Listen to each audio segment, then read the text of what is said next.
Esperamos el ambigú haya sido de su agrado. A continuación presentaremos al Dr. Luis Aguilar Chiu. El Dr. Luis Aguilar es investigador titular del Instituto de Astronomía de la UNAM. Trabaja en la sede de Ensenada, Baja California. Su especialidad es en dinámica de sistemas estelares y galácticos, así como simulaciones de computadora de estos sistemas. Se doctoró en astronomía en 1985 en la Universidad de California en Berkeley. Realizó después un postdoctorado de 3 años en el Centro de Astrofísica de la Institución Smithsoniana y la Universidad de Harvard. En 1988 se incorporó al Instituto de Astronomía. Ha sido profesor invitado en el Observatorio de París en 1992, en el Instituto Nacional de Astrofísica, Óptica y Electrónica en 1996, la Universidad de Leiden en Holanda en 1997 y la Universidad de Wisconsin en el 2002. Tiene 30 artículos de investigación que han sido recibidos alrededor de 1.500 citas. Es miembro del Sistema Nacional de Investigadores. Además de la investigación, le interesa mucho la enseñanza. Es maestro del posgrado en Astronomía del UNAM y de la Facultad de Ciencias de la Universidad Autónoma de Baja California. En 1994 inició en Ensenada una escuela de verano de astronomía, misma que ha continuado bajo la dirección de otros investigadores. En el 2001 inició el llamado Taller de Ciencia para Jóvenes en Ensenada, Baja California, evento dirigido a jóvenes de bachillerato de todo el país y que este año es la 7ª edición. Quien nos ofrecerá la conferencia El problema de los n-cuerpos. Cabe mencionar que la presente conferencia se desarrollará con la misma mecánica que la anterior. Bueno.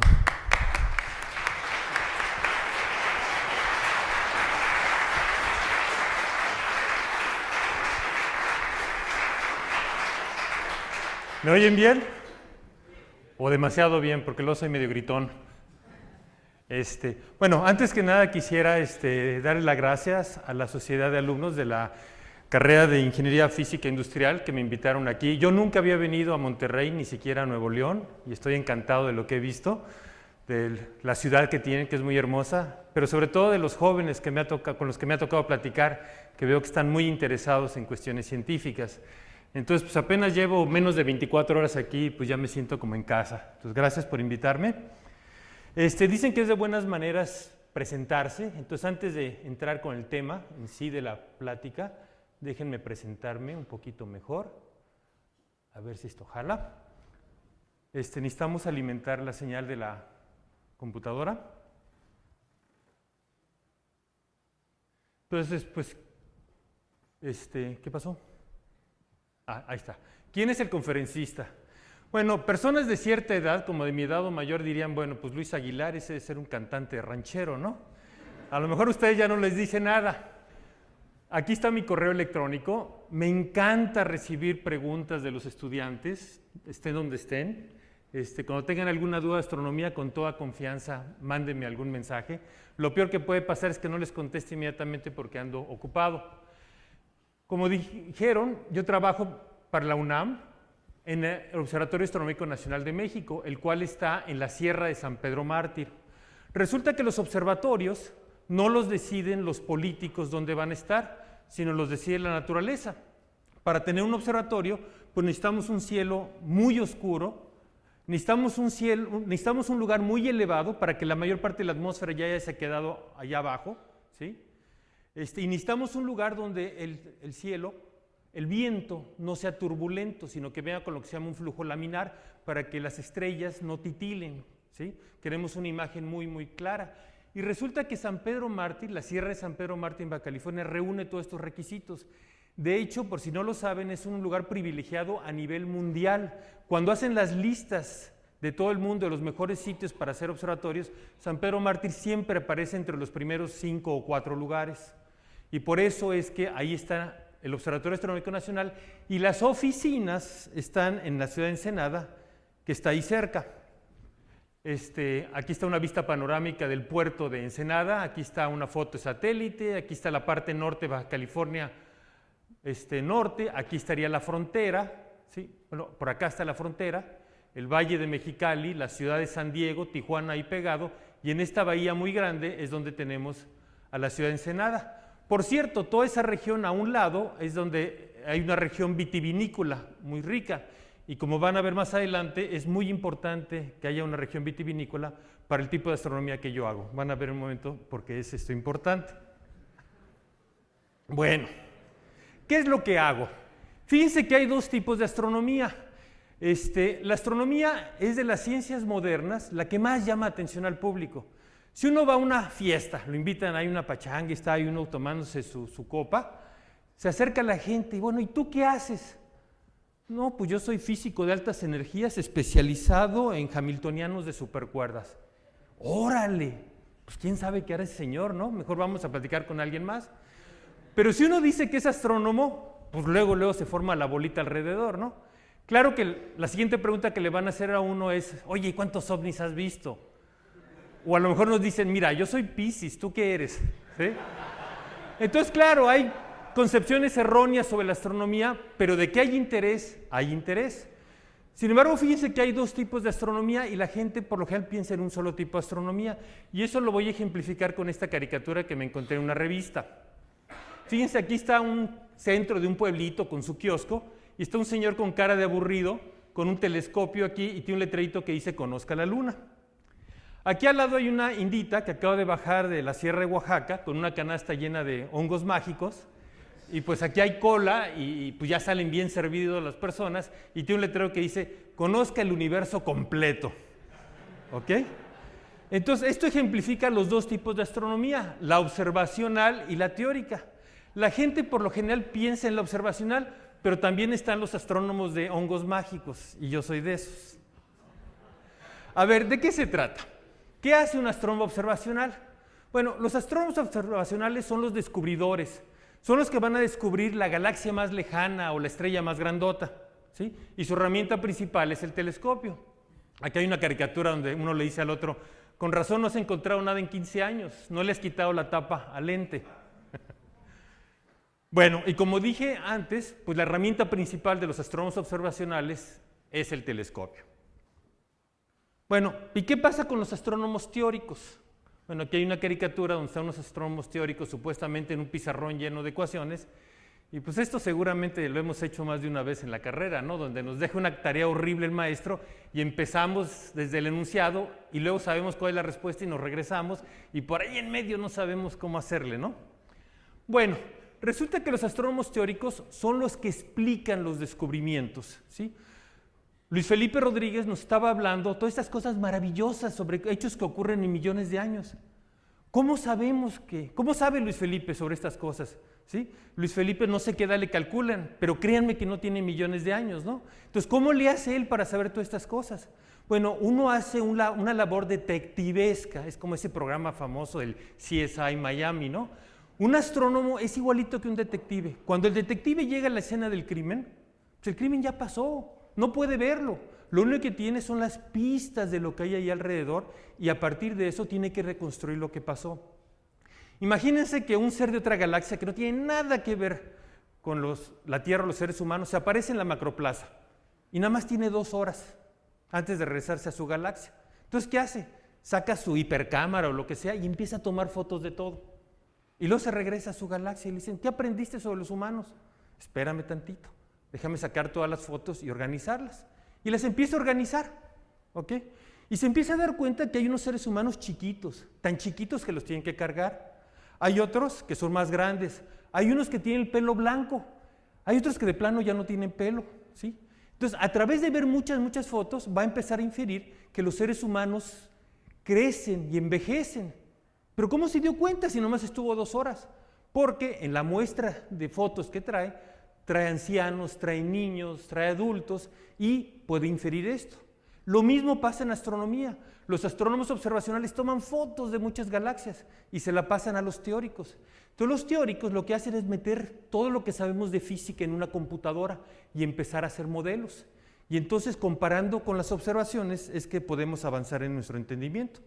Entonces la herramienta principal de los astrónomos teóricos son las computadoras. Aquí hay una computadora, un clúster que construimos hace ya casi 10 años allá en Ensenada y pues es un ejemplo de las simulaciones que hacemos. Los astrónomos observacionales nos enseñan fotos de galaxias chocando y nosotros aquí podemos seguir la colisión y fusión de unas galaxias y comparando con las observaciones es que la astronomía avanza. tanto la astronomía observacional como la teórica son importantísimas. De hecho, una sin la otra no tiene sentido, no puede avanzar. Entonces yo me dedico a la astronomía teórica.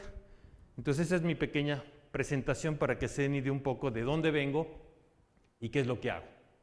¿Ok? Entonces ahora sí, déjenme pasar a la plática en sí. A ver.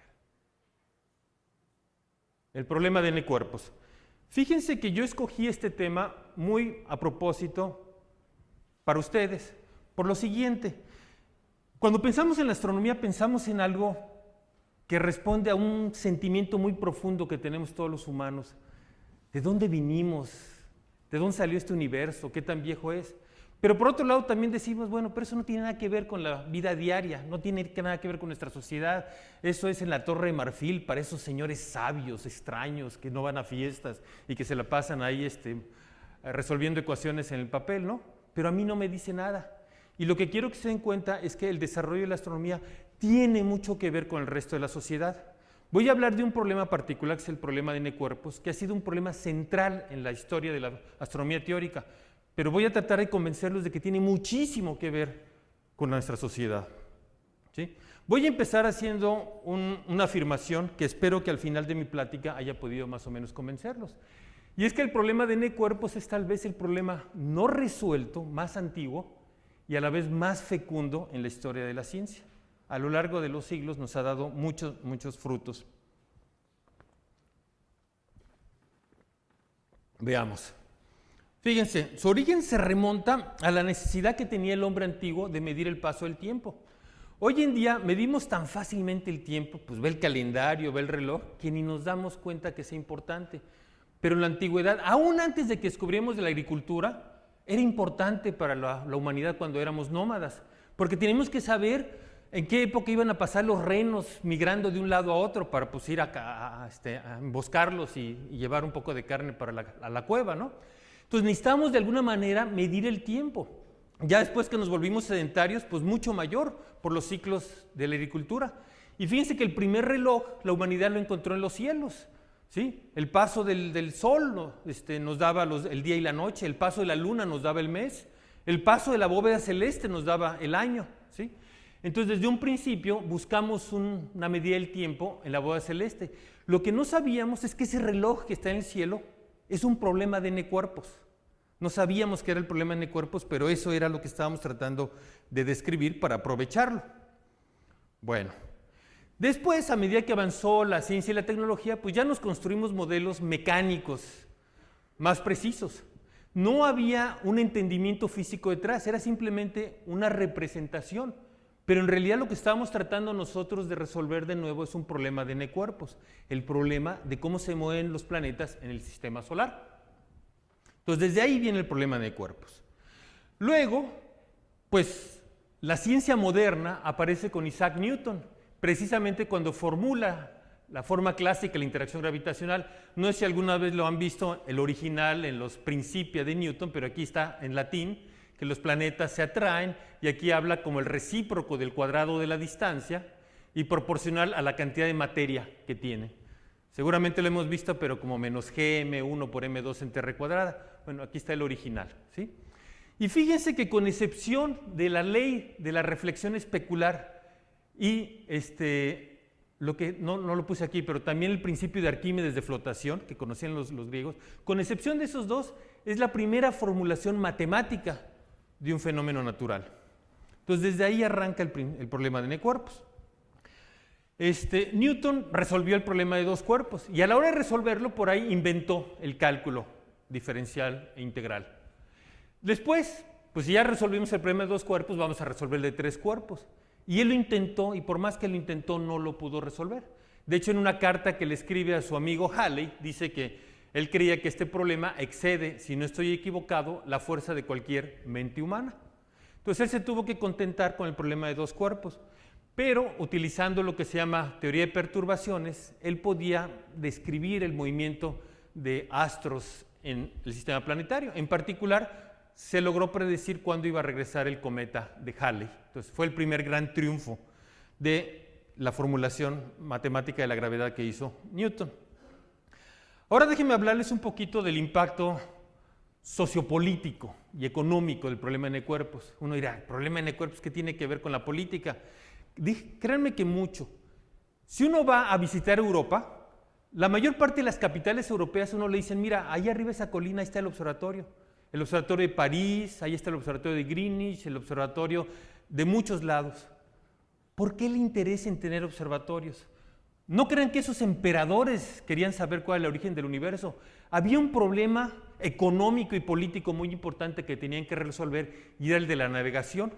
Era la época del expansionismo europeo, donde estaban formando colonias en todo el mundo y era imprescindible poder encontrar nuestra posición en el mar para poder llegar a los puertos que teníamos que llegar, minimizando el riesgo de que nos agarraran piratas o que naufragáramos o que llegáramos al lugar equivocado. Entonces, resolver el problema de la navegación tenía una gran importancia estratégica en esos siglos. Y había dos maneras de resolverlo, hubo dos campos que se dividieron. Por un lado, había los que querían determinar la posición por medios mecánicos, a través de cronómetros de gran precisión, relojes que pudieran ser muy precisos a pesar del vaivén de las olas y la humedad y los diferentes climas. El otro campo era utilizar de nuevo el reloj de los astros en las bóvedas celestes.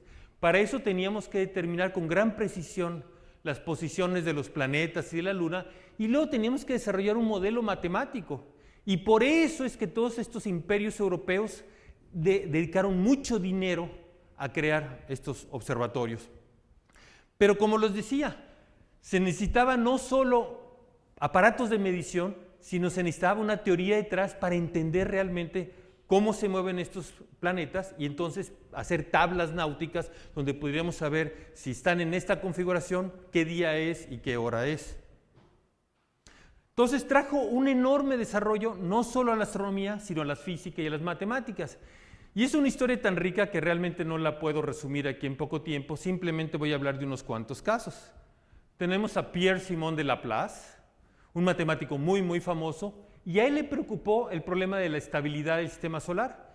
Y todos estos cálculos y estos estudios que hizo los resumió en una publicación que se llama Mecánica Celeste en 1799, y es una obra muy importante en la historia de la física. Luego tenemos a Leonhard Euler. A Euler no lo pensamos como un astrónomo ni como físico, realmente como un matemático puro, pero él entró al problema de cuerpos, lo reconoció como un problema que tenía un gran interés en matemáticas. Entonces él fue el primero que le entró al problema de tres cuerpos, pero como un problema puro, independientemente del sistema solar, ¿sí?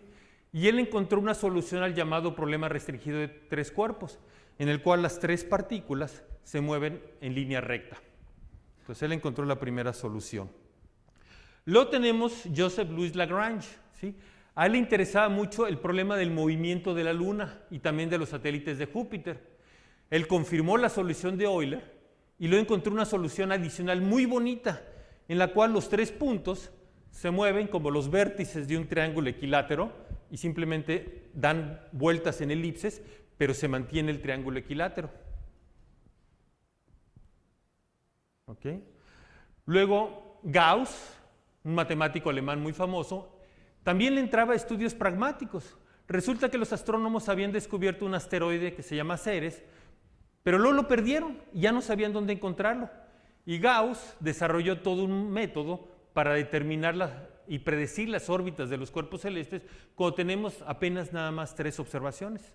En base a los datos que tenían del descubrimiento de Ceres, él pudo proyectar la órbita y decirles a los astrónomos dónde buscar. ¿Sí?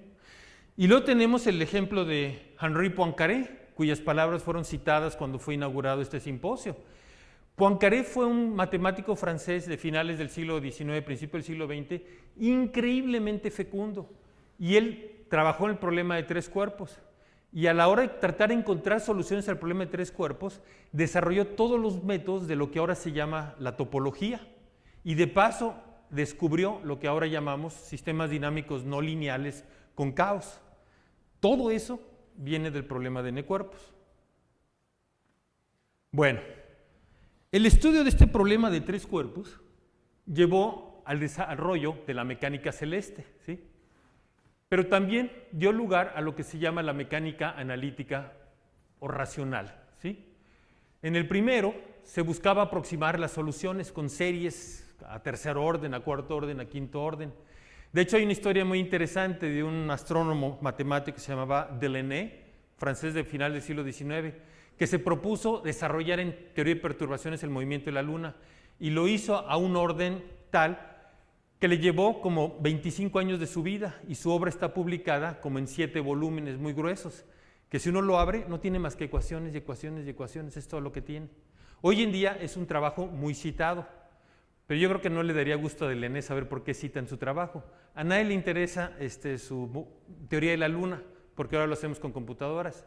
Está citado porque cuando hacen, las gentes de ciencias computacionales desarrollan sistemas de álgebra simbólica, lo primero que hacen es ponerlo a prueba contra el trabajo de Delaunay, y de hecho ya le han encontrado varios errores por ahí. ¿Okay? Entonces eso dio lugar a la mecánica celeste, pero luego había un segundo enfoque donde lo que se buscaban era, si yo no puedo resolver este problema porque está muy complicado, voy a ver si encuentro una transformación canónica a otro símil, y este problema sí lo puedo resolver, y luego me regreso con la antitransformada canónica al problema original, y eso dio lugar a lo que se llama la mecánica analítica o racional. ¿Sí? Ya más recientemente, dentro del último siglo, en el siglo XX, ¿sí?, pues dio lugar a lo que hoy en día llamamos la dinámica estelar, que es entender ya no 3 cuerpos, sino miles, decenas de miles, millones de cuerpos, simularlos en la computadora para tratar de entender lo que estamos viendo en el universo de a de veras. ¿Sí? Bueno, como había dicho al principio, el problema de cuerpos es de mucho interés para varias ciencias. Como un problema puramente matemático, tiene una gran riqueza y es parte del currículum de matemáticas. Para la física, como un problema puramente de física, también es muy importante, y lo vamos a ver en un momento. Para la astronomía no se diga. Cuando vemos movimientos de objetos en el cielo, como nos presentaba Luis Rodríguez en su simulación del movimiento de astros en la bóveda celeste, pues eventualmente tenemos que darle una explicación en términos de la fuerza de gravedad y de ahí inferir parámetros sobre esos sistemas. Y van a ver al final que también para las ciencias computacionales el problema de N-cuerpos representa un gran reto, tanto a nivel de hardware como a nivel algorítmico, y también ha dado lugar a muchos avances en las ciencias computacionales. Entonces vamos a empezar con la física, ¿sí? El problema de N-cuerpos en la física. Fíjense que el problema gravitacional de N-cuerpos, en el régimen relativista, no relativista, no me voy a meter para nada con la relatividad, es muy chistoso, es único en la historia de la física. En la física siempre hemos empezado con un entendimiento macroscópico, empírico de lo que está ocurriendo, y después, a medida que avanza la tecnología, entendemos ya a nivel fundamental lo que está ocurriendo. Por eso, al principio, entendíamos la termodinámica. Ni siquiera habíamos descubierto los átomos, simplemente hablábamos de fluidos y de gases, y se sacaron las leyes de la termodinámica, y con eso se pudo avanzar en la revolución industrial en el desarrollo de la máquina de vapor. Después, con el tiempo, hubo un entendimiento más profundo a nivel atómico y se llegó a la mecánica estadística. Primero, se trabajaba con los fluidos como si fueran un continuo, de nuevo, como si no hubiera átomos. Y después, con el tiempo, se desarrolló la teoría de cinética de gases. Primero tuvimos una descripción de las propiedades mecánicas de los materiales, ¿sí? Pues este material, cuál es su compresibilidad, cuál es su esfuerzo de tensión, etcétera, etcétera. Y después entendimos ya a nivel atómico y molecular de dónde vienen estas propiedades macroscópicas. Pero en el caso de la gravedad, desde un principio, nosotros sabíamos cuál es la interacción básica, nos la dio Newton. La dificultad vino a la hora de que ponemos muchos cuerpos a interactuar entre ellos. Ahí es donde viene la dificultad. Por eso digo que el desarrollo histórico de la física gravitacional clásica es al revés de todo el resto de la física, ¿sí? Hay algo muy bonito en esta fuerza y algo muy, muy misterioso. La sentimos todo el tiempo. Cada vez que queremos brincar, regresamos a la Tierra por la fuerza de gravedad. Entonces ya ni pensamos acerca de ella. Pero es una fuerza muy misteriosa. Es la única que conocemos que atrae a todos los objetos en el universo. Si son plumas, son manzanas, son galaxias. Si son verdes o son rojas, es independiente del color. Si le van al PRI o le van al PAN, es independiente del partido político. O sea, realmente la gravedad atrae todo, parejo. Es la fuerza más democrática que conocemos en el universo, ¿no? Ahora, es la más débil de todas, pero no se cansa. Es la única que afecta a todo lo que hay. Entonces, si sumamos la fuerza muy débil de cada uno de los cuerpos que hay en el universo, pero lo vamos suma y suma y suma, acaba siendo la fuerza que domina en el universo y de hecho es la que le da la forma al universo. Entonces, está intrínsecamente relacionada con la cosmología. La fuerza de gravedad es muy interesante. Y hay dos propiedades de las cuales quiero platicarles que la hacen interesante. Una es que es una fuerza de largo alcance y la otra es que no tiene escala de longitud característica. ¿Qué quiero decir? Fuerza de largo alcance, que todo atrae a todo. La galaxia esa que está en Andrómeda a 2 millones de años luz nos está atrayendo gravitacionalmente, ¿sí? Y la otra es que no tiene una longitud característica. A distancias del laboratorio, a distancias del sistema planetario o a distancias de la galaxia o del universo, tiene esta forma única y eso lo hace muy especial. Vamos a tratar de ver un poquito estas propiedades de la siguiente manera. Vamos a hacer un experimento pensado. Es otra ventaja de hacer teoría, ¿no? Que los experimentos pueden ser pensados y son muy baratos. Imaginemos que somos esta estrellita o este cuerpo que está aquí en medio de una esfera gigantesca hecha de puros puntitos de masa y se están moviendo todos alrededor, ¿sí? Y nosotros estamos en el centro y nos preguntan, ¿cuál es la fuerza de gravedad que tú sientes? Pues si nosotros estamos en el centro, pues no vamos a sentir fuerza de gravedad, porque hay tantas partículas que nos jalan de un lado como partículas que nos jalan del otro lado, y en realidad no vamos a sentir fuerza. Pero ojo, eso es en promedio, porque las partículas se están moviendo constantemente, y a lo mejor de repente ya pasa una por aquí más cerca y por aquí no hay una que esté muy cerca, y de repente siente un jalón. Entonces tenemos que darnos cuenta que aunque en promedio la fuerza neta es 0, en realidad si yo lo monitoreo con un cronómetro instante a instante, pues voy a ver que la fuerza está fluctuando. Vamos a tratar de poner esto un poquito más en detalle. Entonces aquí está una representación de lo que les decía. En promedio la fuerza es 0, pero en realidad instante a instante la fuerza está brincando. Ok. Imaginemos que tenemos un cubito aquí a una distancia r de nosotros y ahí hay n partículas. ¿Qué fuerza siento yo? Pues una fuerza que va a proporcionar a cuántas partículas hay en ese cubo y a qué distancia está al cuadrado. ¿Ok? Muy sencillo.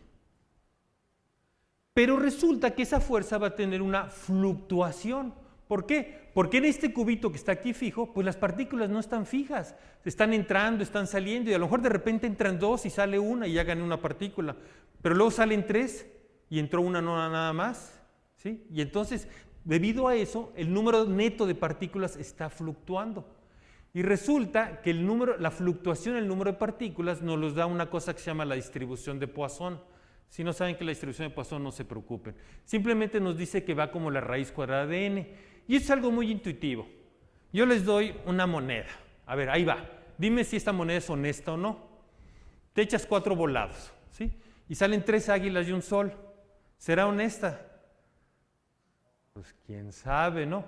Pero se echan 1000 volados, ¿sí? Y les dan 200 águilas y 800 soles. Pues no es honesta, ¿verdad? ¿Por qué? Porque a medida que aumenta el número de eventos, las fluctuaciones tienen que escalar con el número de eventos que está ocurriendo. Y la distribución de Poisson me dice que va como la raíz cuadrada del número de partículas. Bueno, ¿y yo por qué les hablo de eso? Bueno, porque ahora imagínense que tengo otro cubo mucho más lejos. Aquí lo pinté cerca porque pues, no me alcanzaba el espacio, pero supongan que está mucho más lejos. Está a una distancia r'. Pero yo le impongo una condición a este cubo. Quiere que este cubo, en promedio, me atraiga con la misma fuerza que el primer cubo. Obviamente, al estar mucho más lejos, pues su fuerza intrínseca por partícula va a ser menor. Entonces, ¿cómo le hago para compensar eso? Pues tenemos que poner muchas más partículas en este cubo. Este cubo tiene que ser más grandote. ¿Y cómo le hago para que la fuerza sea exactamente la misma? Pues el número de partículas tiene que escalar como el cuadrado de la distancia. ¿Ok? ¿Pero qué va a pasar? Este es nuestro experimento de 4 volados y este es nuestro experimento de 1000 volados. Las fluctuaciones van a disminuir. Cuando yo hago el algebrita, resulta que las fluctuaciones en la fuerza decaen como 1 entre la distancia. Entonces, aunque los dos cubos producen en promedio la misma magnitud de fuerza, en realidad, a medida que me alejo, el comportamiento estadístico cambia. Y lo que yo voy a ver si tengo toda una colección de cubos es que a medida que me alejo, aunque en promedio todos me dan la misma fuerza, los cubos muy cercanos fluctúa mucho la fuerza, mientras que los lejanos pues tiende más o menos a algo constante. Y eso me permite describir al sistema de dos regímenes. Uno que va a ser irregular, en donde la fuerza que siento está fluctuando y va a tener consecuencias sobre mí, y otro donde tengo una fuerza constante, muy suave en el tiempo, y la voy a describir de manera diferente.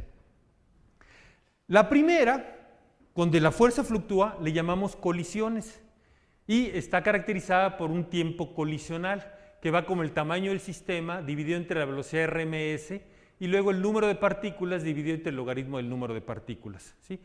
¿Qué es este tiempo colisional? Así a grosso modo, es como que el tiempo en el cual, si yo lanzo una partícula, debido a tantas perturbaciones, pues se va a olvidar de dónde venía originalmente y ahora va a acabar moviéndose en otra dirección. Es el tiempo colisional, ¿sí? Luego está el otro, que es el tiempo dinámico, que es el que caracteriza la fuerza suave. Es el tiempo en el cual, por ejemplo, la Tierra le da la vuelta al Sol, o una estrella, nuestro Sol, le da una vuelta a la galaxia, ¿sí? Es el tiempo más o menos dinámico. Entonces, uno caracteriza la parte caótica de la fuerza y otro caracteriza la parte suave. Y lo que nos va a interesar mucho a nosotros es el cociente del tiempo colisional al tiempo dinámico, ¿sí? Para saber qué tan importantes son las colisiones, ¿sí? Es como, por ejemplo, pues mi hijo ya tiene 15 años y ya quiere que le suelte el auto, ¿no? Entonces, pues le doy el auto, pero yo veo un estudio estadístico y resulta que los muchachos, pues de su edad, pues más o menos chocan una vez cada 2 meses, ¿no? Híjole, pues quién sabe si me va a convenir darles el auto, ¿no? Lo que va a importar es, si chocan cada 2 meses de estar viajando, si va a la escuela y ir y regresar le toma 5 minutos, pues no me va a importar. Pero si ir a la escuela que está en otra ciudad le toma 6 horas de ida y 6 horas de regreso, sí me va a preocupar porque entonces va a chocar en menos viajes. ¿Se dan cuenta? Lo que importa realmente no es en promedio en cuánto tiempo va a chocar, sino comparado a los viajes que está haciendo. Entonces, ¿qué tan colisionales somos? Depende del tiempo en el cual esperamos las colisiones contra el tiempo en el cual está evolucionando el sistema. Ahora, lo interesante aquí es que el tiempo dinámico depende del tamaño del sistema y la velocidad RMS, igualito que el tiempo colisional, no más que no tiene esta dependencia del número de partículas. Entonces, cuando yo tomo el cociente, se va toda la información del sistema, su tamaño y su velocidad, y nada más queda el número de partículas. Y esto me dice que puedo dividir a los sistemas astronómicos en 2 tipos de sistemas, los colisionales y no colisionales, y la diferencia solo depende del número de partículas. Entre mayor es el número de partículas, menos colisional voy a ser yo. Van a decir, híjole, ¿por qué gastamos dinero en traer a ese señor desde Ensenada para que nos diga mentiras? Es obvio que entre más autos hay más choques, ¿no? Y ese señor nos está diciendo que entre más partículas, menos colisiones. Ah, cuidado, es que las colisiones que ocurren aquí en la calle no son las colisiones que nosotros tenemos en la astronomía. Las colisiones en la calle son colisiones directas entre carros, ¿sí? Las colisiones en la astronomía, pues son estrellas que pasan a distancia, no chocan físicamente y se perturban unos a otros. La fuerza perturbadora es a distancia, ¿sí? Nadie tiene que llamar al ajustador porque ya rompieron la defensa de la estrella, ¿sí? Simplemente cambió la dirección, ¿ok? ¿Y eso qué tiene que ver? A ver, imagínense que yo tengo una galaxia con un cierto número de estrellas. Ya están moviendo y hay ciertas colisiones. Ahora saco un cuchillo y a cada partícula, a cada estrella la parto a la mitad. Dejo el mismo tamaño del sistema y las mismas velocidades, pero la parto a la mitad.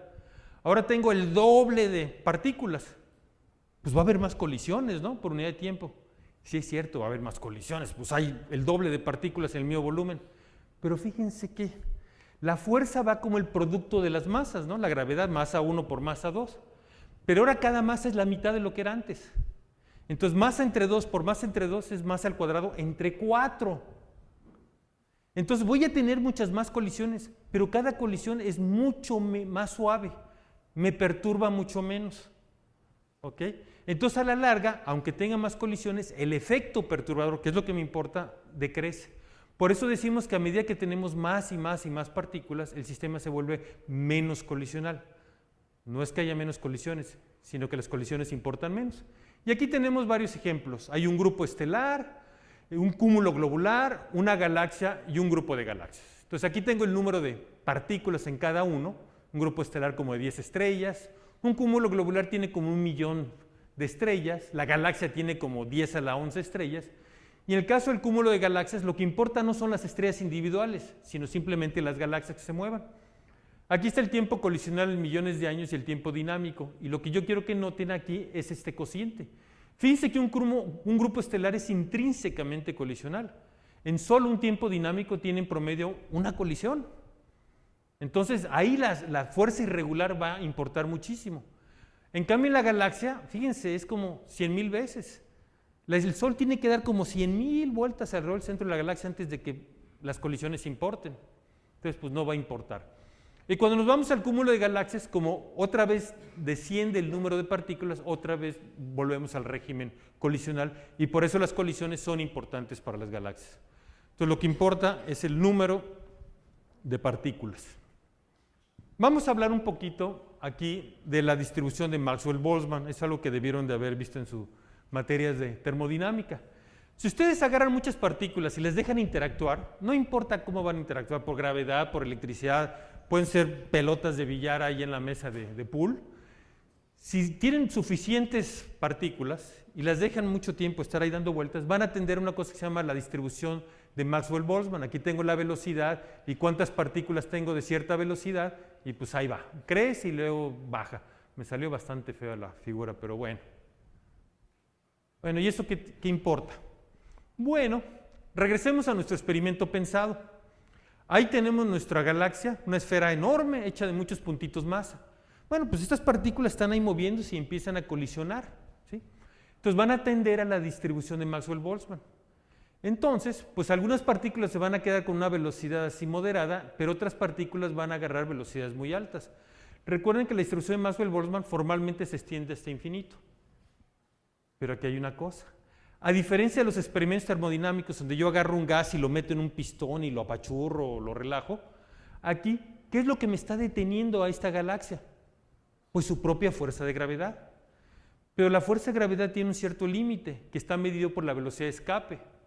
Si yo agarro esto y lo lanzo para arriba, pues me va a regresar aquí. Si lo lanzo con mayor velocidad inicial, va a tardar más en regresar, pero va a regresar. Pero si yo sigo haciendo eso, eventualmente se va a escapar. Y esa velocidad mínima que yo necesito para escapar, que se llama la velocidad de escape, me mide la gravedad de la Tierra. Bueno, esta galaxia va a tener una velocidad de escape. Y supongamos que esta es la velocidad de escape. Bueno, ¿qué pasó? Pues esta partícula tiene una velocidad mayor que la velocidad de escape y se me va a escapar. Entonces resulta que algunas partículas, pocas, pero algunas, se me van a ir. Y ya una vez que se van, ¿qué va a ocurrir? Pues ya una vez que escapan, pues ya me quedó aquí toda truncada la distribución Maxwell-Boltzmann. Esto ya no es Maxwell-Boltzmann. Entonces las estrellas que quedan vuelven otra vez, están chocando continuamente y vuelven a establecer otra maxwelliana.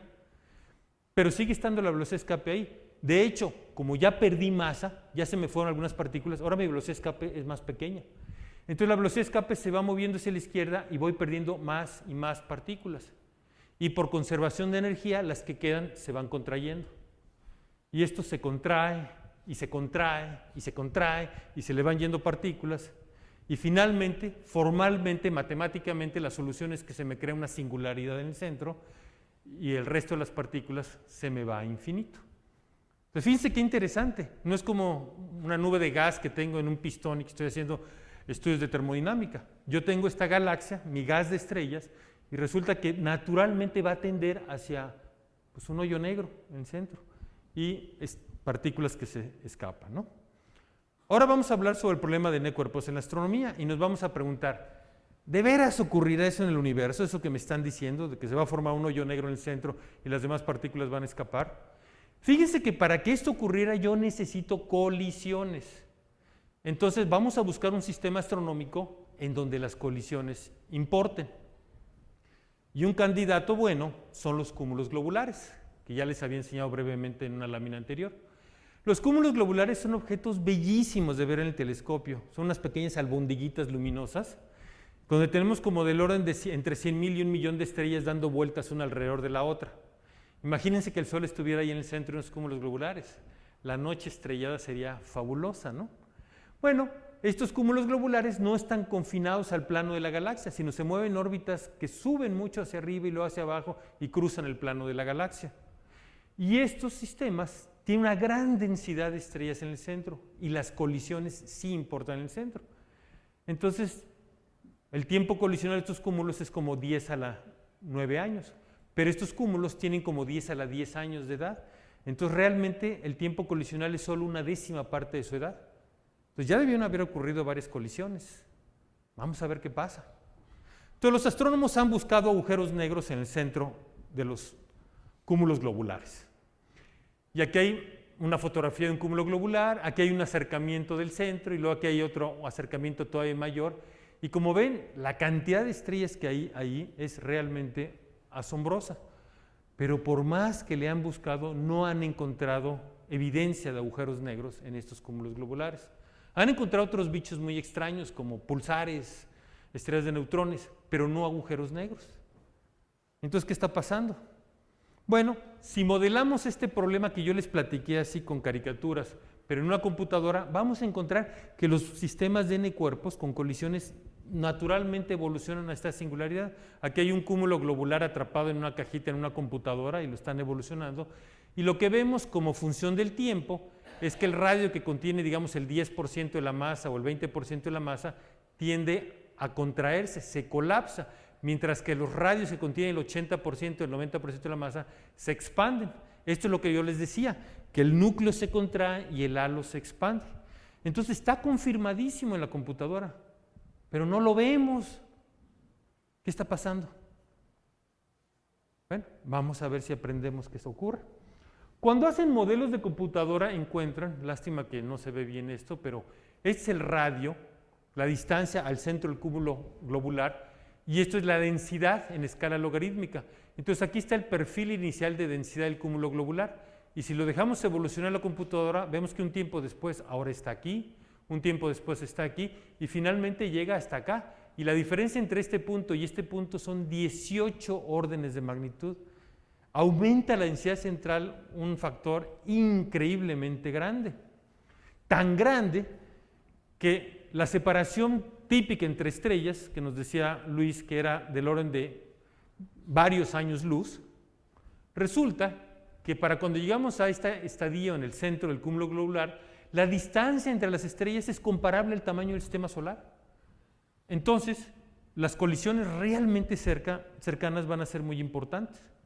Y cuando tenemos colisiones tan cercanas, resulta que al llegar dos estrellas se pueden formar sistemas binarios, y ya que tenemos sistemas binarios, una tercera partícula puede chocar con estos sistemas binarios. Va a decir, bueno, ¿y eso qué? Bueno, el chocar con un sistema binario es fundamentalmente diferente a chocar con otra estrella. Cuando dos estrellas chocan, es un encuentro elástico, es como las bolas de billar, ¿sí? La energía se conserva y la energía que traían al colisionar se reparte entre ellas, pero al final sigue siendo la misma. Pero imaginen que vamos a chocar con una binaria. La binaria tiene una cierta energía. Entonces, cuando choco yo con ella, resulta que la binaria puede absorber parte de la energía que traía el intruso. Y entonces ya sale con menos energía.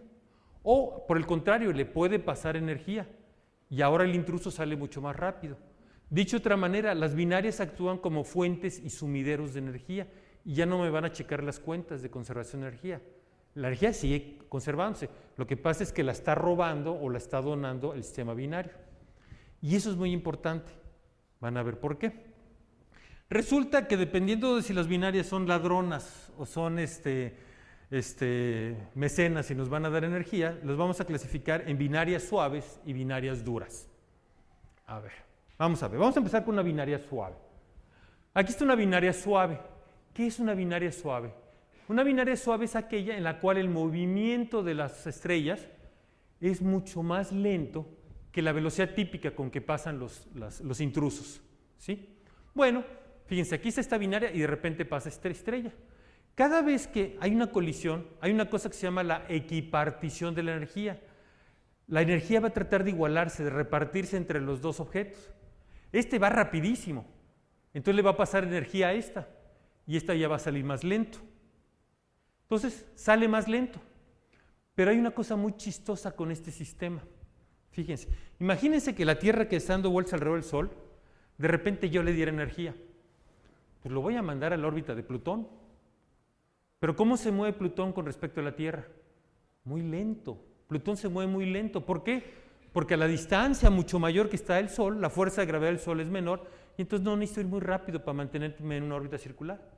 Entonces este es un sistema gravitacional muy contraintuitivo.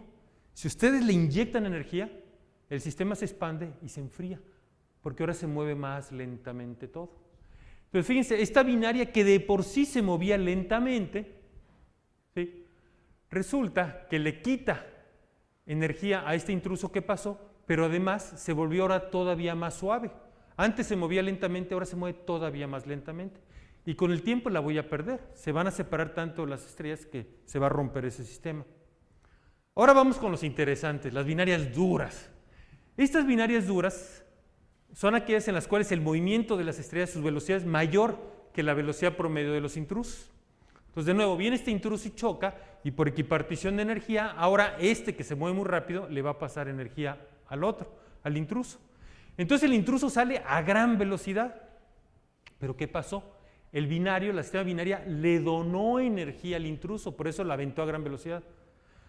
Pero al donar energía, ¿qué pasa a la Tierra si le quitamos energía? La frenamos. Pues se va a caer en una órbita más pequeña, digamos como Mercurio, y ahora se va a mover mucho más rápido. Entonces las binarias duras se hacen cada vez más pequeñas y se vuelven más y más y más duras. Al chocar con otras estrellas, las van a empezar a patear cada vez más y más y más violentamente. Es una fuente de energía. ¿Sí? ¿Ok? Entonces esto da lugar a una dicotomía. Las binarias suaves son cada vez más suaves y desaparecen, ya no nos importan. Pero cuidado si tenemos binarias duras, porque si tengo una, cada vez se va a volver más dura y más violenta. Y resulta que cuando la gente puso en los modelos de computadora este comportamiento, resultó que ya no se formaba el agujero negro. Cuando hacían una gráfica en el tiempo de la densidad central, pues veían que va creciendo, va creciendo, va creciendo, como los modelos anteriores, se va a infinito. Pero aquí ya no, se regresa y baja la densidad, y luego otra vez un pico y se regresa, y otro pico y se regresa, y eso es lo que está haciendo. A eso se le llaman los pulsos gravotermodinamicos. ¿En qué consisten? En que de repente una binaria dura empieza a dominar y se empieza a hundir hacia el centro del cúmulo y empieza a golpear muy violentamente a las demás estrellas e impide que se colapsen. Pero como esta binaria se vuelve cada vez más violenta, más dura, pues por conservación de momento lineal, de repente ella misma va a salir disparada en la otra dirección y se sale del cúmulo globular. Entonces, al ya no haber nadie que detenga el colapso, otra vez se vuelve a colapsar el cúmulo globular, hasta que se forma otra binaria, que se vuelve dura y se vuelve a repetir el proceso. Y eso es lo que está ocurriendo, estos pulsos gravotermodinámicos que se llaman. Y por eso es que no hay agujeros negros en los cúmulos globulares. Entonces, esto es algo muy bonito, porque resulta que el colapso de un sistema de N cuerpos, todo el cúmulo globular, es detenido por otro sistema de N cuerpos, que es la binaria, que existe a una escala mucho menor en el centro. Hay un astrónomo inglés, Donald Lynden-Bell, que resumió todo el comportamiento de las binarias en un contexto sociológico muy interesante. Se llaman las leyes de Lynden-Bell, que dicen lo siguiente.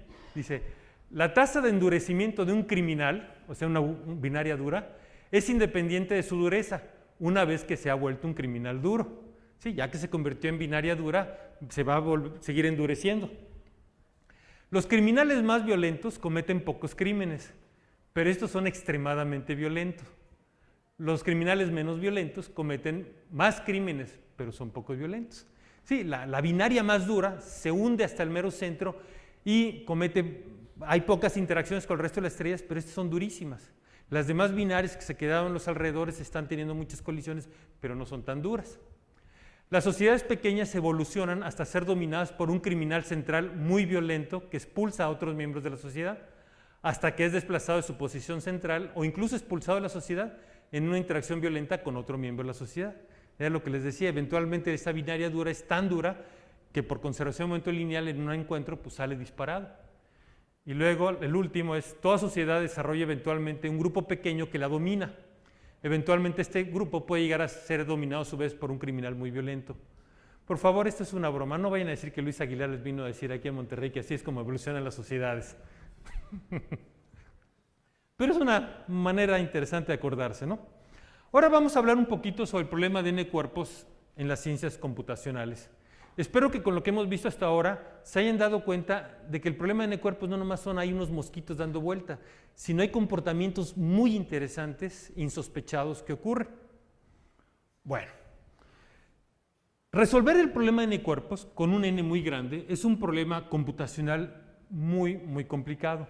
Tiene una complejidad N cuadrada, porque pues si yo tengo dos partículas, pues hay una sola interacción entre ellos, ¿no? Ya, tranquilo. Si añado una tercera partícula, yo ya tengo el problema de 3 cuerpos, la cosa se vuelve complicadísima. No tanto como en las relaciones humanas, pero sí se vuelve complicada, ¿no? Porque ahora tengo 1, 2, 3 interacciones. Si ahora tengo 4 partículas, pues ahora tengo 1, 2, 3, 4, una diagonal 5, otra diagonal 6. ¿Qué pasa? Que a medida que aumento el número de partículas, el número de interacciones que tengo que tomar en cuenta crece más rápido, crece como el cuadrado del número de partículas. Entonces imagínense si tengo 1.000.000 de partículas, pues voy a tener 10 a la 12 interacciones. Entonces es un desafío computacional poder hacer esto. Híjole, lástima que la luz no nos deja. Esta es una de las simulaciones más grandes que se han hecho, es una simulación cosmológica que tiene 1.000 millones de partículas. Y pues lo malo es que este cuadro es toda la simulación y aquí se debería ver una filigrana de todas las partículas que hay ahí. Este cubo que están simulando es tan grande que si fuera de veras el universo, la luz tardaría en ir de esta esquina a esta otra esquina 140 millones de años. ¿Ok? Y fue hecho con una computadora muy poderosa, una Cray T3E. En la época que se hizo era de las computadoras más poderosas. Entonces el problema de N-cuerpos siempre ha sido un desafío computacionalmente. Déjenme ahora hablar un poco de los orígenes del problema de N-cuerpos en la dinámica galáctica. Fíjense que en los años 40 los astrónomos ya sabían cuál es la distribución de galaxias en el universo. Hay un catálogo muy famoso, el Shapley-Ames, que se había hecho de galaxias. Y cuando se pintaban en el cielo, resulta que estas no están uniformemente distribuidas en la bóveda celeste, sino tienden a estar como en grupos, que ahora llamamos cúmulos de galaxias. Entonces había el debate sobre si las galaxias nacieron uniformemente y luego se formaron los grupos, o ya nacieron en grupos. Entonces la gente tenía muchas ideas. Y el señor Eric Holmberg, en el 41, tenía una idea. Y decía, lo que ha de pasar es lo siguiente. Fíjense que una galaxia, como tiene tantas estrellas, es un sistema muy inelástico. Si una galaxia choca con otra, mucha de la energía de movimiento de centro de masa se lo van a robar las estrellitas internas. Se va a calentar las galaxias y pierde energía las galaxias que chocaron. Entonces, si inicialmente venían en una trayectoria hiperbólica, no estaban ligadas, pues van a acabar ligados, ¿sí? Y eventualmente pues van a caer una dentro de otra y va a formar una galaxia más grande. Pero una vez que ya tengo una galaxia más grande, es más probable que choque con otra, y con otra, y con otra, y es el fenómeno de bola de nieve, que va creciendo, ¿sí? Entonces la idea era que las galaxias se van a tender a juntar, pierden energía de esta manera, y se forman los cúmulos de galaxias. Bueno, todo está muy bonito, pero es como que la historia que soñé, ¿no? Para convencer a mis colegas tengo que presentarles un modelo matemático. Para eso necesito hacer una simulación de N-cuerpos. Híjole, pero es 1941. Y las únicas computadoras que hay, pues son secretos de guerra, no me la van a prestar para hacer una simulación de N-cuerpos. Bueno, este señor era muy creativo y no por eso se paró. Él dijo, bueno, ¿cómo le puedo hacer para hacer una simulación? Se dio cuenta que a medida que yo me alejo de una fuente luminosa, pues la intensidad luminosa decae como el cuadrado de la distancia, igualito que la gravedad. Pues vamos a sustituir a la gravedad por luz. Entonces lo que hizo él es puso una mesa y puso una galaxia aquí hecha de 36 foquitos y aquí otra galaxia hecha de 36 foquitos. Vamos a avanzar la simulación. A ver, este foquito, quito el foco y pongo una celda fotoeléctrica y mido la intensidad de la luz, luego la pongo a 90 grados, mido la intensidad de la luz, 90 grados, o sea, 4 orientaciones y lo sumo vectorialmente. Ya tengo el vector de aceleración. Quito la fotocelda y pongo el foquito. Ahora el siguiente, el siguiente, el siguiente. Ya tengo todas las aceleraciones. Saco la regla de cálculo y veo cómo se va a mover y lo avanzo, y lo avanzo, y lo avanzo. Y eso es lo que hizo Eric Holmberg. Aquí está un diagrama eléctrico de sus foquitos, donde prueba la linealidad de sus fuentes luminosas. Aquí están una de las galaxias, y aquí están unos de sus diagramas donde están chocando dos galaxias y se forman brazos espirales. Hoy en día sabemos que cuantitativamente sus resultados no son correctos, pero cualitativamente sí. En efecto, en estas interacciones de mareas se forman estos brazos espirales y fue el primero que los vio. con esta simulación. Entonces, esto lo presento como una prueba de que pues no necesariamente estamos limitados por la computadora más grandota que tienen en el campus, sino realmente lo que debemos usar más bien es la red neuronal que tenemos aquí dentro del cráneo, ¿no? Bueno, aquí les presento otro avance. Este astrónomo se llama Makino y ellos en su grupo en la Universidad de Tokio han decidido desarrollar una serie de procesadores que se llaman Grapes. Ustedes saben que una computadora comercial, aunque sea muy poderosa, la Cray T3A que les presenté ahí, por ejemplo, pues es poderosa, pero hasta cierto punto. ¿Por qué? Porque esa computadora es de propósito general. Se usa lo mismo para calcular las finanzas de la universidad que para videojuegos, que para calcular modelos del sistema solar. Es de propósito general. Pero ¿qué tal si yo quiero hacer una simulación de N-cuerpos y me olvido de las computadoras de propósito general y yo alambro en el chip las ecuaciones de la gravedad? Entonces voy a tener una computadora que no sirve para nada más que para hacer el problema de N-cuerpos, pero va a ser muy rápida. Y eso es lo que hicieron estas personas. Ellos tienen una alianza con Fujitsu y entonces han estado haciendo a escala de gran integración coprocesadores que lo único que saben hacer es el problema de N-cuerpos. Aquí hay una estación de trabajo que es como dicen, el front-end, pero aquí están los coprocesadores, estos Grape. Y por ejemplo, en el año 2002 ya andaban en 64 teraflops, ¿sí? Y para el año 2008 ellos ya esperan llegar a 2 petaflops, ¿sí? Estas son de las computadoras más rápidas que hay en la Tierra.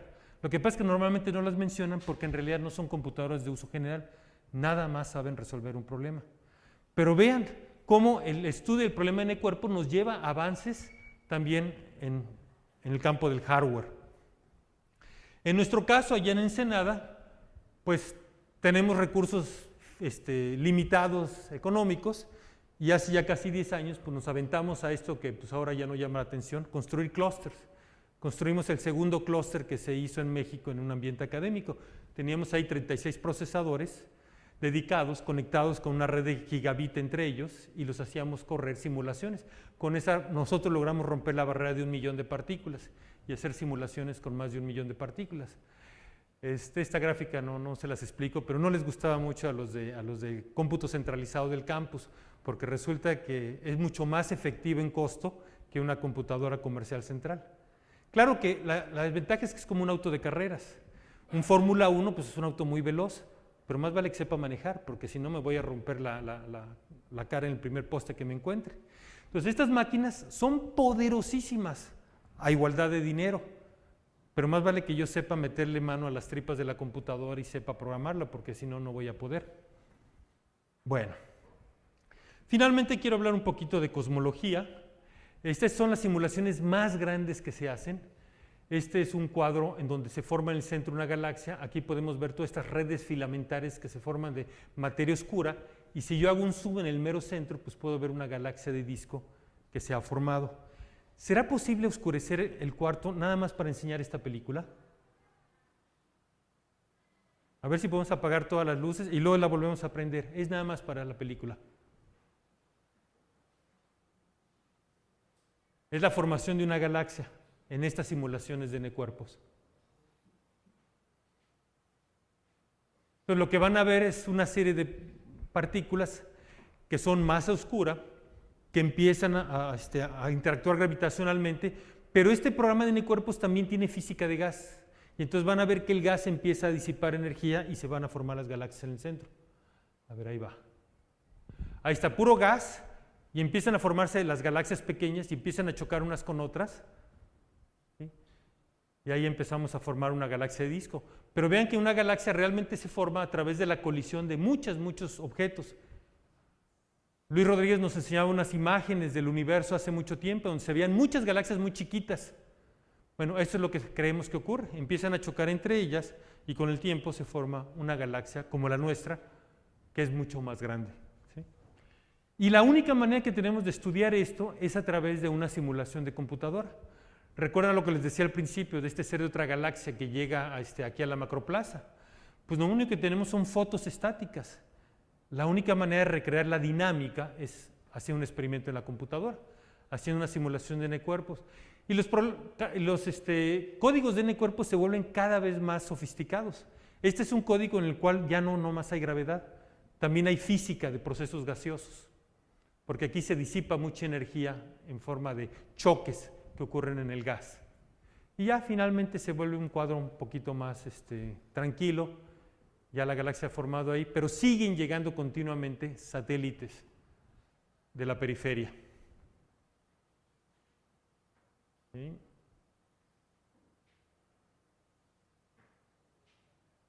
Mira, aquí ya llegó otro nuevo. Y sí, observamos en nuestra galaxia hoy en día que la Vía Láctea está rodeada de un grupo de galaxias satélites, y de hecho se han descubierto ahora galaxias que están en el proceso de ser asimiladas por nuestra galaxia. Se han acercado demasiado y están siendo destruidas por la fuerza gravitacional de marea de nuestra propia galaxia. Ya si quiere prendemos la luz.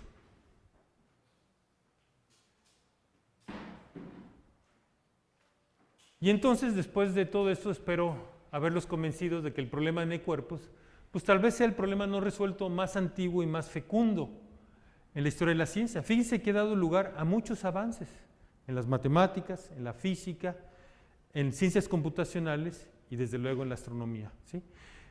Anoche, mientras estaba en el hotel, dejé toda la noche funcionando mi laptop e hice una simulación de la formación de una galaxia con 500,000 de partículas. Luego, si quieren, en el descanso o en la tarde, a los que quieran se las enseño.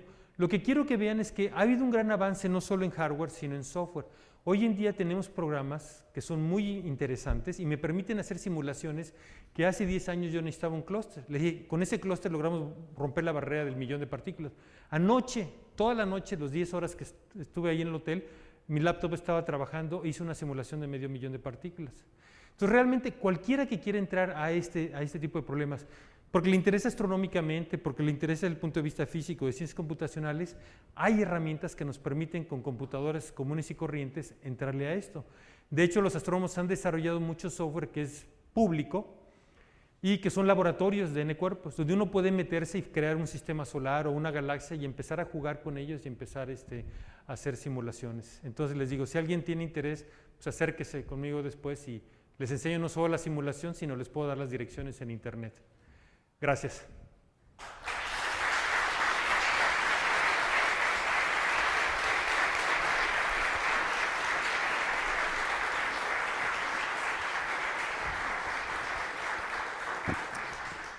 Muchas gracias, doctor Aguilar, por su conferencia.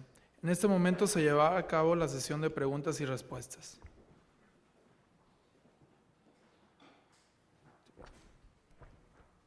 ¿Qué tal? Buenos días. Buenos días. En estas simulaciones, ¿hay una manera estándar de meter las condiciones iniciales o no es importante esto? Sí es importante hasta cierto punto. Mira, no es lo mismo hacer condiciones iniciales del sistema planetario que de una galaxia que una simulación cosmológica, porque el universo se forma de manera diferente a cómo se forma una galaxia, cómo se forma un sistema planetario. Entonces, lo que tenemos que hacer es preguntarle a la gente que se dedica a formación de sistemas planetarios o formación de galaxias o formación del universo, cómo son las condiciones iniciales que ellos esperan. Ellos nos dan un modelo matemático continuo, son funciones continuas, y a partir de eso nosotros creamos discretizaciones de esos modelos y creamos las condiciones iniciales. Entonces, es importante para tipificar el tipo de problema que estamos haciendo. Ahora, ya a nivel de detalle, digamos, vamos a resolver el problema de una galaxia. Ya una vez que tenemos ese modelo, ya realmente los detalles de si esta partícula está a la izquierda o a la derecha, arriba o abajo, esperamos que no importe, ¿sí?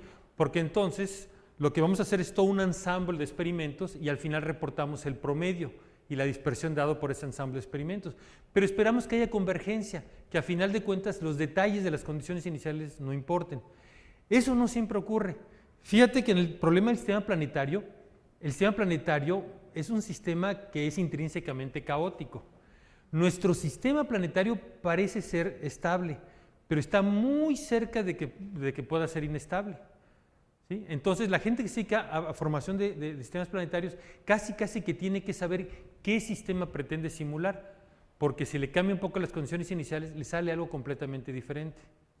Y es otra cosa que debe darnos motivo para pensar. Nuestro sistema solar es bastante único, no en cuanto a que sea un sistema planetario, sabemos que hay muchos sistemas planetarios, pero la configuración particular que tiene es muy especial.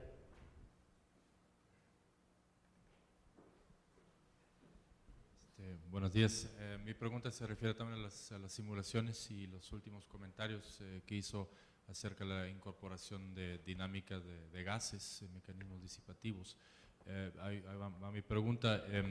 Si uno tiene parte de las ecuaciones constitutivas microscópicas, en principio no hay necesidad de introducir disipación por separado, ¿no? Porque los mecanismos disipativos pues, son resultados de la interacción de las n partículas. Entonces mi pregunta es si estas ecuaciones disipativas son ecuaciones empíricas con el objetivo de reducir el número de grados de libertad, o de qué manera se definen estas ecuaciones. Sí, hay mucha física de gas que es muy importante. Hablemos en particular del enfriamiento, la disipación, ¿sí?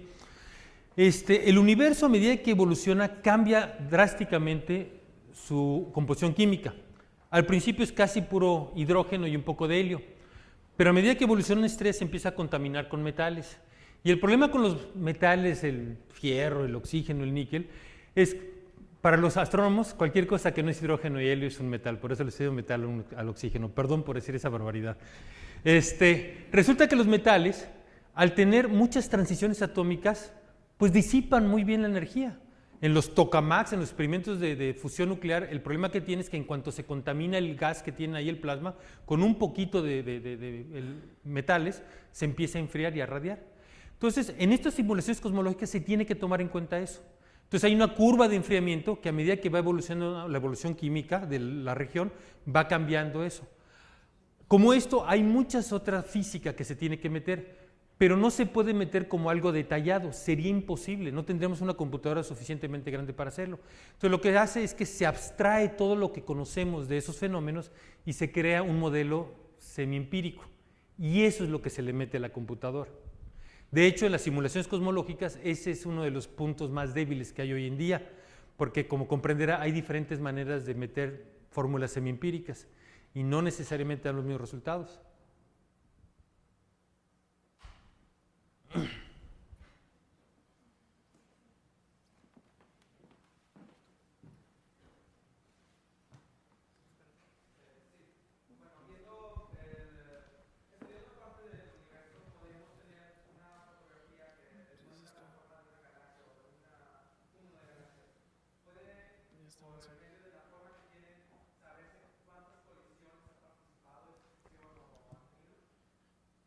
Esperamos que sí, eventualmente llegará ahí. Hay mucho por hacer todavía. Lo que más entendemos de simulaciones de cuerpo es el universo en gran escala. Curiosamente, a menor escala es mucho más complicado. Tú eres increíblemente más complicado que una galaxia. Por eso es que yo puedo hacer simulaciones de una galaxia y pretender compararlo con las observaciones de galaxias reales. Pero tú, a pesar de tu tamañito, eres increíblemente complicado. Tengo que llamar hasta el psicólogo, ¿no? para entenderte, ¿sí? Entonces, eso es algo que ocurre en la naturaleza. A medida que nos vamos a escalas más pequeñas, el universo se vuelve mucho más complicado, ¿sí? Entonces, fíjate, nos hablaban en la primera plática de galaxias de disco y galaxias esferoidales. ¿Realmente por qué unas son esferoidales y por qué otras son de disco? Pues sí, tiene que ver con la rotación. Pero en detalle, ¿por qué? Todavía no lo entendemos. Por eso es que el campo de simulaciones de cuerpos es muy, muy activo.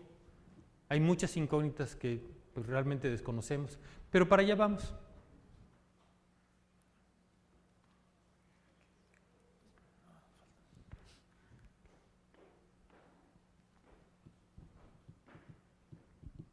¿Qué tal? Buenas tardes. Bueno, mi pregunta es, en campos eléctricos y magnéticos, a veces se toman en cuenta potenciales retardados que tienen que ver con, o sea, que la información no llega instantáneamente, ¿no? Y según entiendo, aquí estamos asumiendo que la información llega instantáneamente de un cuerpo a otro. Sin embargo, las distancias entre un cuerpo y otro son muy grandes. Entonces, ¿qué tanto puede influir o no influir este tipo de cosas y si se toman en cuenta? Sí, excelente pregunta. En electrodinámica, pues trabajamos con el formalismo de potenciales retardados. Yo te enseñé en una de las simulaciones, uno de los cuadros que presenté decía que la luz tardaba 140 millones de años en ir de una esquina a otra. Son volúmenes tan grandes que el que sea finita la velocidad de la luz tiene que tomarse en cuenta. En este caso, la velocidad de la gravedad. ¿Ok? Bueno, no se toma en cuenta. Sería increíblemente más complicado. Ahora, ¿pero por qué no se toma en cuenta? Porque creemos que no va a importar. ¿Por qué? Fíjate. Nos decía Luis que a medida que nos alejamos es como una máquina del tiempo, es viajar en el tiempo. El universo evoluciona de algo increíblemente homogéneo a algo con cada vez más y más y más estructura. Lo que te va a perturbar, según vimos, es lo que tiene estructura, no lo que está homogéneo y está lejano. Entonces, estrictamente hablando, yo tengo que tomar en cuenta el formalismo de potenciales retardados. Pero ¿con qué va a ser más importante ese formalismo? Con lo que está muy lejos. Pero lo que está lejos es muy homogéneo. Entonces, realmente no va a importar tanto para la dinámica local. Entonces, bajo ese predicado es que no se toma en cuenta. La otra razón, la realidad, es que es algorítmicamente muy complicado meterlo y no se mete. Espero que algún día alguien haga una simulación de esa manera para probar de todas, así claramente, que en realidad no importa.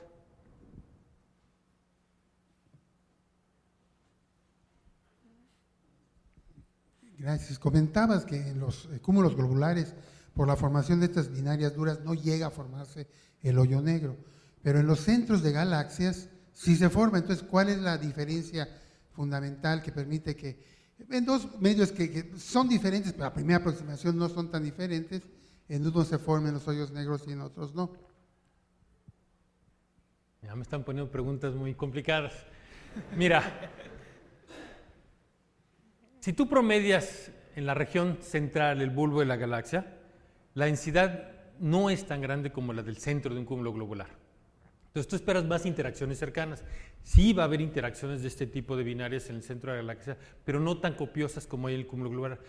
A la galaxia le debe pasar lo mismo, pero su escala de tiempo es mayor. Necesitamos esperar más tiempo. Recuerda que es el tiempo colisional con respecto al tiempo dinámico, y los tiempos dinámicos del cúmulo globular son más chiquitos que el de la galaxia. Ahora, sí se forma el hoyo negro, pero aquí es el problema del huevo o la gallina. ¿Qué estuvo primero? El hoyo negro, y luego se formó la galaxia. De hecho, hay gente que piensa que los hoyos negros son semillas con las cuales se forman las galaxias, o la galaxia después naturalmente crea el agujero negro. No lo sabemos.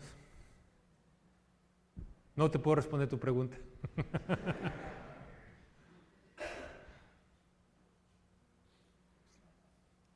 ¿No hay más? ¿Se tiene bien documentado si hay sistemas, aparte de los sistemas binarios de estrellas, sistemas de 3 estrellas que se comporten de manera estable? Sí. En formación estelar, aquí habría que preguntarle más bien a Luis Felipe por qué se dedica a esto, yo no.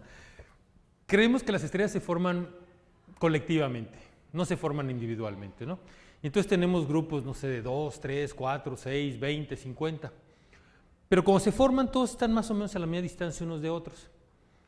Pero esto es intrínsecamente inestable, dinámicamente inestable. Entonces rápidamente, por colisiones, se van a reacomodar entre ellos y se va a crear lo que se llama un sistema jerárquico, donde tenemos una binaria que está una alrededor de la otra a una cierta escala dando vueltas.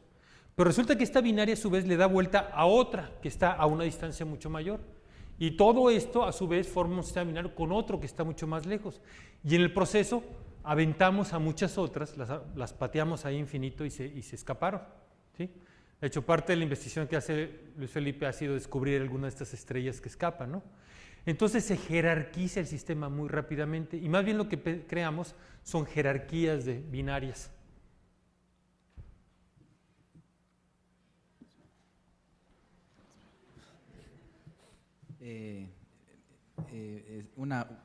Aquí en el plan de la carrera, ¿verdad? En las materias, hay una materia que se llama física computacional. Ahí pues hay la posibilidad que puedan tenerse ciertas aplicaciones de algoritmos computacionales para resolver algún problema, así es que creo que pues vamos a encargarle ahí algún problemita que con cierto apoyo de su parte, ¿verdad? Para que dentro de esta materia que vayan a ver los muchachos puedan precisamente hacer una simulación computacional sobre esto que se ha hablado, ¿verdad? Creo que sería interesante. De hecho, voy a aprovechar su comentario para yo meter mi comercial. Estamos buscando estudiantes y queremos estudiantes no solo de astronomía, sino de ciencias computacionales. Hemos tenido estudiantes de ciencias computacionales que nos ayudaron a armar el clúster o que se han dedicado a refinar algoritmos, etcétera. Es un problema interesante, les digo, no solo astronómicamente, sino de ciencias computacionales. Y pues sí, con mucho gusto les echo una manita. Hay lugares en el internet, podemos poner problemas interesantes. Yo doy ahí en la licenciatura de física en la UABC la materia de física teórica 1, que es mecánica clásica. Y les digo a los muchachos, los problemas de papel y lápiz son muy importantes desde el punto de vista pedagógico para aprender, pero la realidad es tan complicada que hay que hacerla en la computadora. Entonces siempre les dejo al final del semestre un proyecto computacional que desarrollan. Y el año pasado, por ejemplo, ellos desarrollaron un código con el cual colisionaban dos galaxias. Entonces es algo que se puede desarrollar muy fácilmente con estudiantes del nivel que tienen ustedes.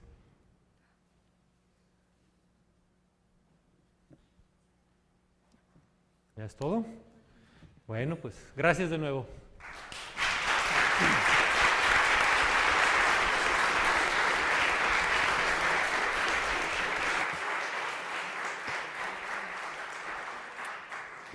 Con esto damos por concluido el tiempo de preguntas.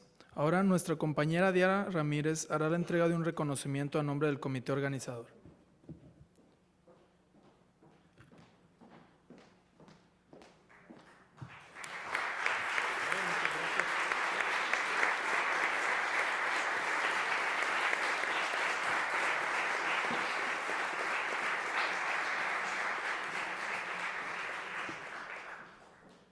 Por el momento nos retiramos.